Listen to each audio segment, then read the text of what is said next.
معارف و حقائق الہیہ کی الہامی دستاویز فتوح الغیب۔ اعوذ باللہ من الشیطان الرجیم، بسم اللہ الرحمن الرحیم۔ اللہم صلی علی سیدنا و مولانا محمد وعلی آل سیدنا و مولانا محمد وبارک وسلم۔ مقالہ نمبر 57، احوال اولیاء میں قبض و بسط کی وضاحت۔ حضرت قطب ربانی رحمۃ اللہ علیہ نے ارشاد فرمایا، اولیاء اللہ کو اپنے احوال باطن میں کبھی قبض سے واسطہ پڑتا ہے اور کبھی بسط سے۔ اصطلاح تصوف میں قبض اس باطنی کیفیت کو کہتے ہیں جو روحانی حجاب و غفلت کا اثر رکھتی ہے اور جس کے دوران کشف و مشاہدہ کی لذت معدوم ہو کر قلب مومن پر کثافت و انقباض کی حالت طاری ہو جاتی ہے، جو روحانی اور ذہنی طور پر انتہائی پریشانی اور درد و کرب پیدا کرتی ہے۔ لیکن چونکہ اس کیفیت کا لازمی نتیجہ و مفاد بسیط و قشاد کی کیفیت ہے جو قبض کی رموز واقع ہوئی ہے،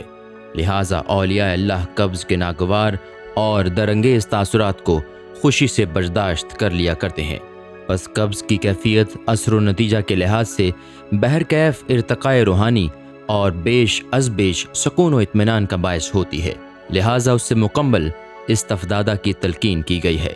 بنا بری مشیت ایزدی کے ساتھ موافقت کرنا بھی تمام کا تمام بسط ہے۔ پس ولی کے لیے لازم ہے کہ وہ امور تقدیر میں کسی قسم کا جھگڑا نہ کرے اور عوامل قبض و بسط کے تحت حالات کے تغیرات سے موافقت کرے، اس لیے کہ واقعات و حالات کی تمام حکمتیں اللہ تعالیٰ ہی جانتا ہے جو عالم الغیب ہے اور جس کے افعال اور تقدیرات کو کوئی انتہا نہیں۔ اس زمن میں یہ رمز بھی یاد ہے کہ ایک بندہ مومن حظوت و لذات نفس سے جس قدر اجتناب کرے گا اور خواہشات سلفی سے جس قدر محترز ہوگا، اسی تیزی کے ساتھ حالت قبض سے نجات پاتے ہوئے حالت بسط حاصل کرتا چلا جائے گا۔ اس لیے یہ کیفیت بسط کا حصول سراسر منحصر ہے نفس امارہ کی الجھنوں سے خلاصی پانے پر۔ جب ایک ولی کا باطن حفظ نفس سے بالکل پاک ہو گیا اور اس میں اپنے خالق و پروردگار کے سوا کچھ باقی نہ رہا، تو بسط بھی اپنے مکمل روحانی و سرمدی قوائف کے ساتھ جلوہ گر ہوگا۔ پھر اس برگزیدہ بندے کو اللہ تعالیٰ کیفیت بسط سے مطمئن کرتے ہوئے اس سے کرامات اور خوارق عادات ظاہر فرمائے گا۔ پس خواہشات سلفی اور حظوظ نفس سے خلاصی پانا ہی قبض کے بعد بسط کی علامت ہے اور حصول بسط کا بہترین ذریعہ ہے۔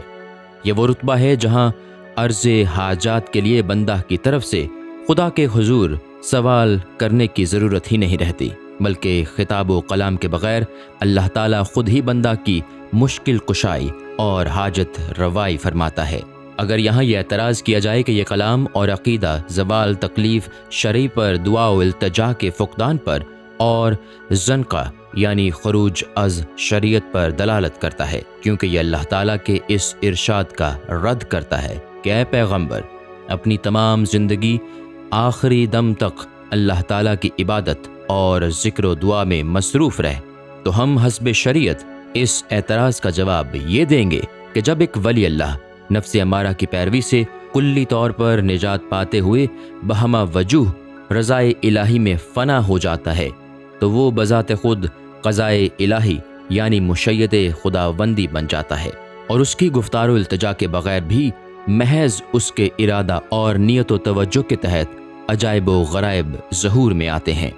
اور اس کے احکام کائنات میں مبہم و نامعلوم طور پر جاری ہوتے ہیں۔ یہی وہ رتبہ ہے جہاں حسب حدیث قدسی اللہ تعالیٰ اس کے کان بن جاتا ہے جس سے وہ سنتا ہے، اس کی آنکھیں بن جاتا ہے جن سے وہ دیکھتا ہے، اور اس کی زبان بن جاتا ہے جس سے وہ بولتا ہے۔ اللہ کو اپنا ولی بہت پیارا ہے، اور اللہ کی شان کرم یہ نہیں کہ وہ اپنے ولی کو گفتار و کردار کے لحاظ سے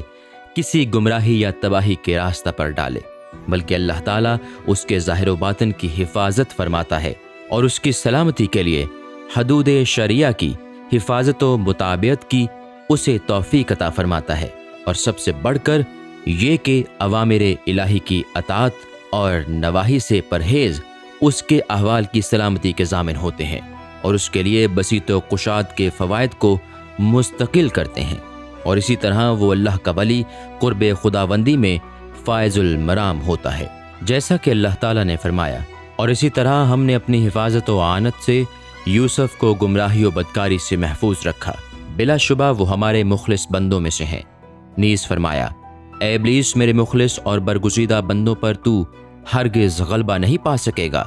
کیونکہ وہ میری توحید کو قلب و رخ میں اپنائے ہوئے ہوں گے۔ نیز ایک اور جگہ حضرت صلی اللہ علیہ وسلم کو خطاب کر کے فرمایا، میرے مخلص بندوں کو شیطان کبھی گمراہ نہیں کر سکے گا، کیونکہ میں خود ان کی حفاظت کرتا ہوں۔ بس حسب کلام اللہ اور حسب حدیث نبوی ایک ولی کا اللہ تعالیٰ خود ہی محافظ و مددگار ہوا کرتا ہے، اور وہ قرب و لطف خاص سے اس کی نگہداشت اور پرورش فرماتا ہے۔ پھر شیطان کا اس پر کیوں اثر ہونے لگا اور محرمات و مکروہات شریعت میں وہ کیوں مبتلا ہوگا؟ اللہ تعالیٰ ہم تمام مومنین کو اپنے اوامر کی تعمیل کی توفیق عطا فرمائے، نواہی سے محفوظ رکھے، اور ان لوگوں کی صحبت کے روحانی و باطنی تاثرات سے مطمئن فرمائے جو قبض کی روح فرسا اذیتوں سے نجات پا کر بست و کشاد سے محفوظ ہو رہے ہیں، کیونکہ تمام ذکر و عبادت کی انتہا بھی تزکیہ روح، سکون قلب اور بست کی جادوانی لذات ہیں۔